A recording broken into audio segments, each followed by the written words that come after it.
Bonjour à tous, on se retrouve aujourd'hui pour discuter des métiers qui sont complémentaires de la communication animale. Alors, complémentaires pourquoi? Qu'est-ce que ça veut dire?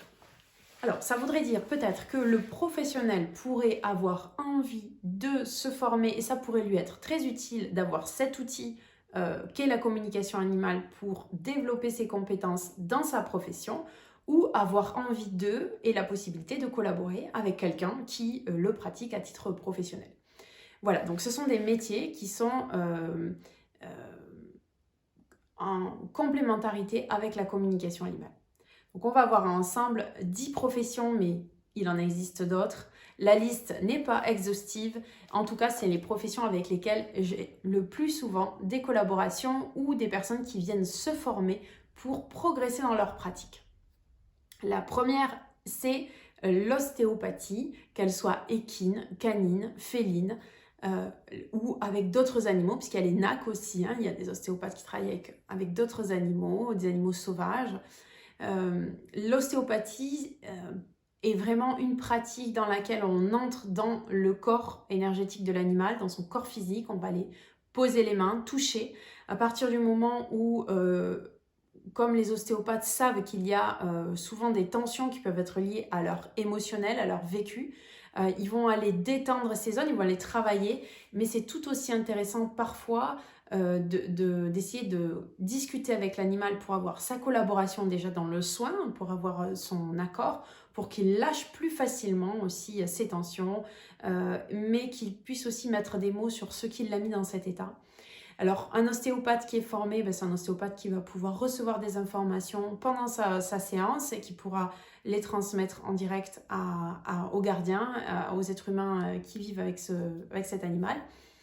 Et un ostéopathe qui est sensibilisé mais pas forcément formé sentira sur certains cas, c'est pas tous les cas, mais sur certains cas, il va sentir qu'il y a vraiment quelque chose peut-être de très dense, très lourd au niveau émotionnel, que c'est difficile d'accès de son point de vue à lui et que un professionnel en communication animale pourrait aider à mettre des mots sur ce nœud ou cette problématique qui a été ressentie en ostéopathie. Ensuite, la deuxième profession qui revient souvent en fait aussi, que ce soit en formation ou dans les collaborations, c'est les naturopathes animaliers. Donc ce sont des métiers qui sont émergents. Alors souvent les naturopathes ont plusieurs casquettes, ils font plusieurs choses et ils cherchent aussi souvent à compléter avec la communication animale parce que en fait les animaux savent aussi ce qui ne va pas pour eux, comment ils se sentent et ils peuvent arriver à donner des indications assez précises sur la ration, sur ce qu'ils aimeraient manger, sur ce qui leur convient le mieux, sur le type d'aliment, sur leur goût. Donc je pense que c'est très très complémentaire effectivement pour un naturopathe, soit de collaborer avec quelqu'un qui fait de la communication animale, soit en tout cas de se former lui-même aussi pour pouvoir avoir un aspect supplémentaire et un tout petit peu plus intuitif que l'apprentissage. Voilà, il y a des choses qui sont aussi dans l'intuition et qui vont être amenées par l'animal. Peut-être même des fois des idées qui sont très judicieuses, des idées d'utilisation, voilà, des associations de produits, de plantes, voilà, de rations. On a des fois des choses très surprenantes avec les aliments. Ensuite, une profession bien sûr très importante, c'est le vétérinaire avec lequel bien effectivement c'est formidable quand les vétérinaires ont cette ouverture d'esprit, quand ils arrivent à collaborer avec des personnes de confiance. Attention bien sûr, là en général c'est un public de professionnels qui attend aussi de la part des communicateurs animaliers une grande qualité et surtout une grande rigueur, une éthique, un professionnalisme. Donc si vous avez envie de collaborer avec des vétérinaires, sachez que vraiment là ça va être très très important. Des vétérinaires qui se forment, il y en a de plus en plus parce que je pense qu'ils réalisent aussi qu'ils sont face souvent à des troubles psychosomatiques, hein, c'est-à-dire qu'il y a vraiment un lien dans la relation humain-animal sur la problématique de l'animal qui est en lien avec l'humain aussi, avec lequel ils vivent, mais donc l'animal a ressenti le stress et manifeste le stress qu'il a pu ressentir dans son environnement à travers une maladie physique, à travers un mal-être, des problématiques. On reverra tout à l'heure dans une autre vidéo les principales problématiques que l'on peut rencontrer en communication animale. Mais quand on arrive à collaborer avec les vétérinaires, on arrive aussi à apporter des informations sur la douleur, sur la compliance aussi au traitement. On peut vraiment aider à ce qu'un animal vive mieux une opération, une pratique, quelque chose d'un peu invasif. On sait que les animaux ont parfois une appréhension à aller chez le vétérinaire, donc c'est pour ça que c'est important.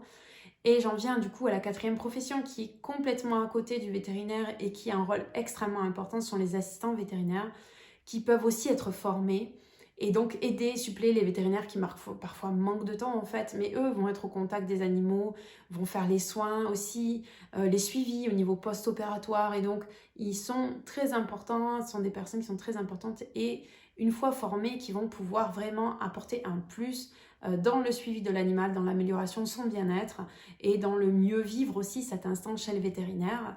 Donc voilà, ce sont deux professions qui peuvent tout à fait y trouver un intérêt dans la formation à la communication animale et qui peuvent collaborer sous condition bien sûr. Attention à ce que personne ne prenne la place de personne. C'est très important d'être dans la collaboration et de savoir ses limites. On reverra aussi plus tard comment choisir un professionnel sérieux, comment reconnaître un professionnel sérieux en communication animale.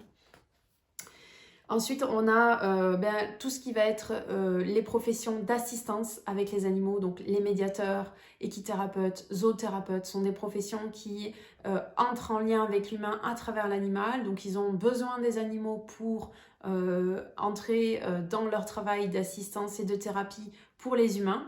Mais ces animaux qui sont au service de l'humain ont aussi besoin d'être entendus, ont besoin d'être accompagnés émotionnellement parce qu'on néglige souvent en fait l'état d'être de ces animaux qui parfois souffrent aussi d'être dans certaines situations, ressentent les mal-être des humains, ressentent leurs énergies, leur tristesse.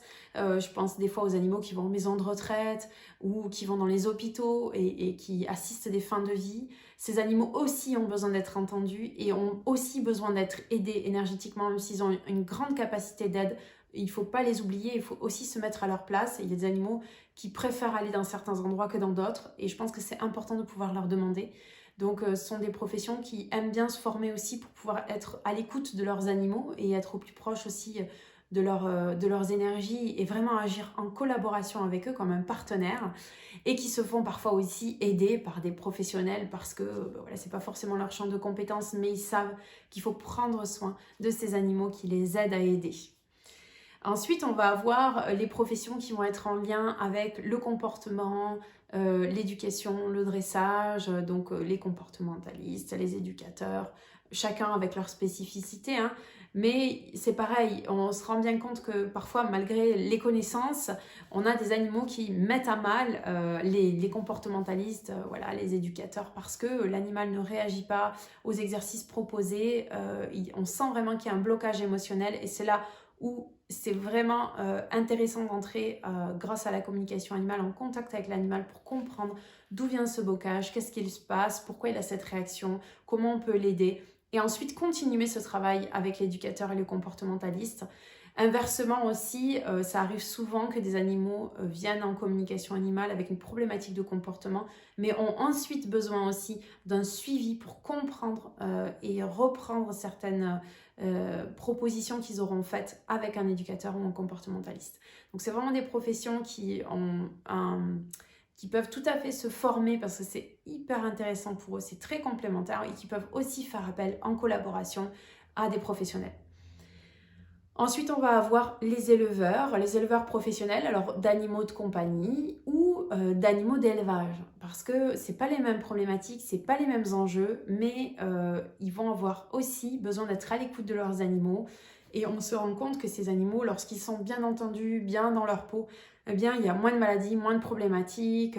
On retrouve parfois des problématiques au niveau des naissances. Dans les élevages aussi, on va avoir des problématiques sur les mises bas, les lieux dans lesquels ils sont. Enfin, il y a tout plein de questions qui peuvent être abordées grâce à la communication animale. Donc c'est bien quand les éleveurs se forment, c'est vraiment un plus pour eux. Ils ont voilà, la possibilité aussi d'être encore plus proches de leurs animaux, de leur envie, de leur ressenti. Et parfois, ils font appel à des personnes de la même façon. Ensuite, on va avoir les soigneurs animaliers qui peuvent être en parc, en animalerie, dans les zoos, qui sont au contact très très proche des animaux. C'est pareil, ils ont un lien très fort.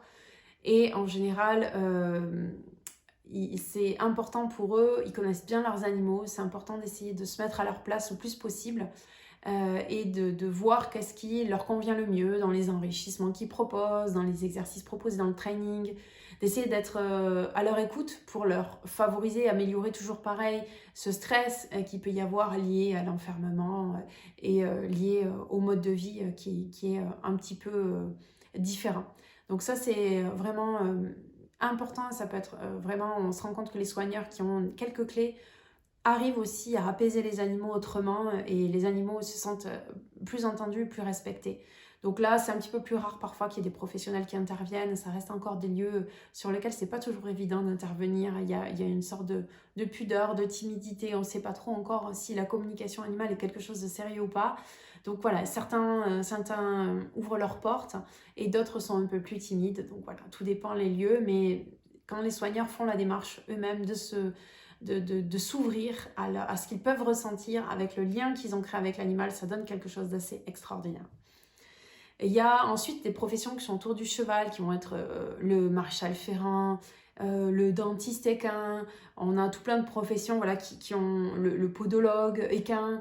C'est ces professions qui vont avoir besoin de toucher les animaux, de les manipuler. Ça peut être parfois un peu inconfortable pour les animaux. Il y en a qui sont plus ou moins d'accord avec ce type de manipulation, mais on se rend compte que les professionnels qui sont formés et qui sont à l'écoute de l'animal ont déjà beaucoup moins de stress, beaucoup moins, c'est moins dangereux en fait pour eux dans ces manipulations. Et l'animal va pouvoir aussi s'exprimer sur comment il se sent dans ses sabots et dans ses dents quand c'est le dentiste. Et expliquer aussi voilà, qu'est-ce qu'il aimerait, est-ce qu'il aimerait être déféré, pas déféré. C'est vraiment hyper intéressant quand on a des professionnels qui sont soit à l'écoute de ce qui a pu être dit en communication animale, soit eux-mêmes formés. Vraiment, c'est un atout très, très, très important. Et puis en dernier, j'ai mis les magnétiseurs parce que je sais qu'il y en a qui parmi vous qui font du magnétisme déjà animal et qui parfois sentent des choses mais n'ont pas forcément les mots ou les explications, qui aimeraient aller plus loin aussi dans les soins qu'ils peuvent faire aux animaux, dans les aides qu'ils peuvent leur apporter pour des douleurs, des maladies, des difficultés, et essayer d'aller comprendre un petit peu plus loin l'origine de la cause. Donc je pense que c'est souvent une démarche qui est extrêmement complémentaire. Voilà, donc ça ce sont 10 professions qui ne sont pas exhaustives, bien sûr il en existe plein d'autres. La communication animale pour moi c'est un outil qui peut être transmis et qui complète énormément de professions. Donc voilà, j'espère que cette vidéo vous a plu. N'hésitez pas à commenter si vous faites partie de ces professions aussi et si vous avez envie de vous former, comment vous voyez les choses, comment si vous êtes communicateur animalier, vous collaborez, vous arrivez à créer des collaborations avec ce type de praticien. Je vous souhaite une très belle journée. N'hésitez pas à vous abonner, à liker si vous avez aimé et à partager.